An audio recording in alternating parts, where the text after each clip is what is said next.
आज के वीडियो में आप सबका स्वागत है। आज हम लोग पढ़ेंगे संस्कृत सुधा भाग 2 का दूसरा पाठ। इस पाठ में हम लोग पढ़ेंगे वार्तालाप, लंग लकार प्रयोग, अकारांत पुल्लिंग नपुंसकलिंग सर्वनाम किम, अव्यय कुत्र तत्र च यदा कदा अपि और उपपद सह के बारे में। इस पाठ का शीर्षक है पितामहस्य गृहं गच्छम। पितामह यानी दादा के घर गए। तो चूँकि इस वार्तालाप के द्वारा लंग लकार का प्रयोग बताया जा रहा है, तो चलिए हम लोग देखते हैं। विवेकः विमर्श, चिरात दृष्टा असि। विमर्श, बहुत समय के बाद दिखाई दिए हो। विमर्शः, अहम अत्र न आसम, मैं यहाँ नहीं था। विवेकः, मित्र तुम कुत्र आसी, दोस्त तुम कहाँ थे। विमर्शः, अहम पितामहस्य गृहम् अगच्छम, मैं पितामह यानी दादा के घर गया था। विवेकः, तो पितामहस्य गृहं कुत्र अस्ति, तुम्हारे दादा का घर कहाँ है। विवेकः विमर्शः, अहम पितामह वाराणसी नगरे निवसति, मेरे दादा बनारस शहर में रहते हैं। विवेकः, तत्र त्वं किमर्थं गच्छः, वहाँ तुम किस लिए गए थे।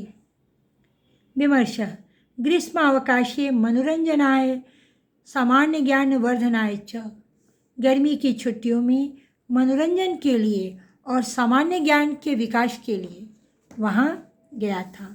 विवेकः, कीदृशं तत् नगरम्, कैसा है वह नगर।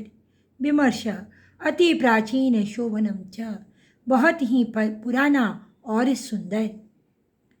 विवेकः, तत्र त्वं किम अपश्यः, कुत्र च भ्रमणाय अगच्छः, वहाँ तुमने क्या देखा और कहाँ घूमने के लिए गए।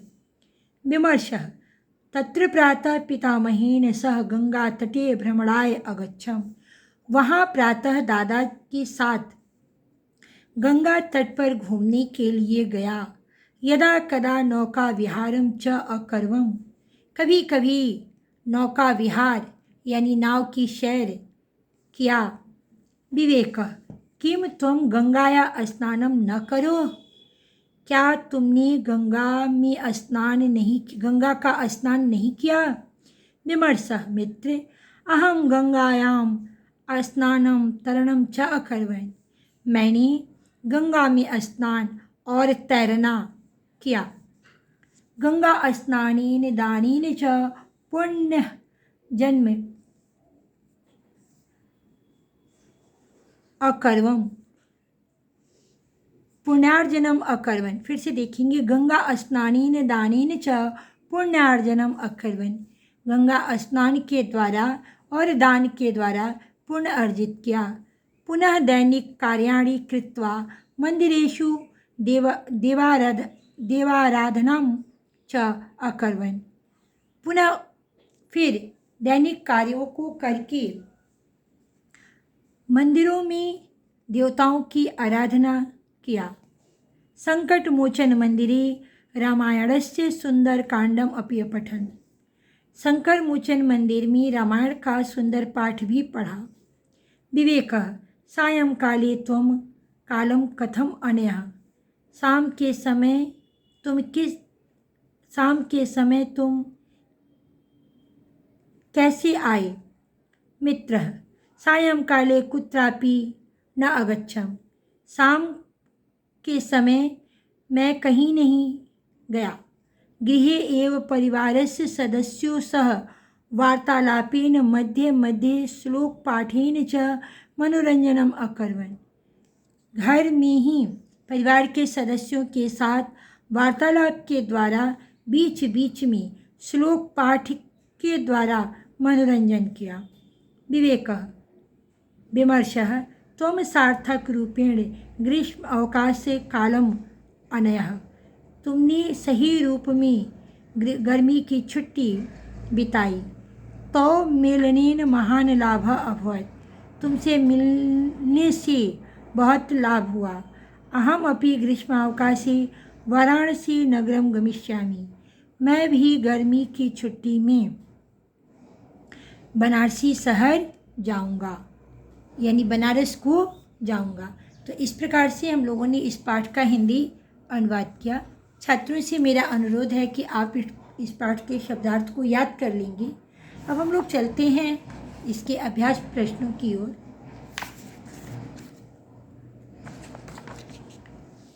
सबसे पहला प्रश्न है हमारा उच्चारणम कुरुत, उच्चारण करना है, जिसमें गम धातु और क्री धातु का लंग लकार यानी भूतकाल में रूप किस प्रकार से चलता है ये बताया गया है। तो चलिए हम लोग इसको देख लेते हैं। अगच्छत, अगच्छताम, अगच्छन्, अगच्छः, अगच्छतम, अगच्छत्, अगच्छम, अगच्छाव, अगच्छाम। क्री धातु का होगा अकरोत्, अकुरुताम, अकुर्वन्, अकरोह, अकुरुतम, अकुरुत, अकर्वम, अकुर्वः, अकुर्मः। दूसरा प्रश्न है, आपको रिक्त स्थानों की पूर्ति करनी है। भू धातु का रूप लिखना है। यहाँ अभवताम दिया हुआ है प्रथम पुरुष में, तो यहाँ पे होगा अभवत, अभवताम, अभवन, अभवम, अभवः, अभवतम, अभवत, अभवम, अभवाव, अभवाम। क्वेश्चन नंबर 3 में आपको क्रियापदों को शुद्ध करना है। अहम अत्र न आसी। अब अहम जो है आपका उत्तम पुरुष का एक वचन है, इसलिए, और आसी शब्द जो है मध्यम पुरुष एक वचन का है, तो यहाँ पे आसी की जगह पे हम लोग आसम करेंगे। अहम अत्र न आसम। त्वम कुत्र आसम। अब यहाँ त्वम मध्यम पुरुष एक वचन है और यहाँ उत्तम पुरुष की क्रिया लगाई गई है, जो कि गलत है। यहाँ पर हम आसी का प्रयोग करेंगे। त्वम कुत्र आसी। अगला प्रश्न है सह पुस्तकम अपठताम।